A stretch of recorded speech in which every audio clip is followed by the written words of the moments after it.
असी कदन को कमले लोग आसे, असी कदन को कमले लोग आसे, साडा कदन को दामन चाकाई, साड़ी कदन को अख विच आण अथरू, कद इंज लहजा गम नाकाई, एक हुस्न दी दौलत कोल आसो, दूजा गजब दा खुद चालाकाई, ओदी अख विच डुब गया दिल नासिर, केड़ा सिरियां दा तैराकाई।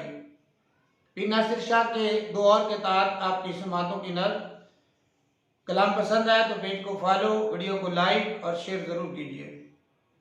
झुकाया गर्दा ते झुकते पे हैं, मुकाया गर्दा ते मुकते पे हैं, झुकाया गर्दा ते झुकते पे हैं, मुकाया गर्दा ते मुकते पे हैं, सदा दा कोई नहीं जवाब देंदा, कदन दे बूहे ते सुकते पे हैं।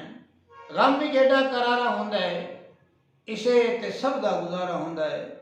गम भी केड़ा करारा हुंदा है, इसे ते सब दा गुजारा हुंदा है। जे खुद जवीवे ते लभदा कोई नहीं, जे सद मरीवे ते कारा हुंदा है।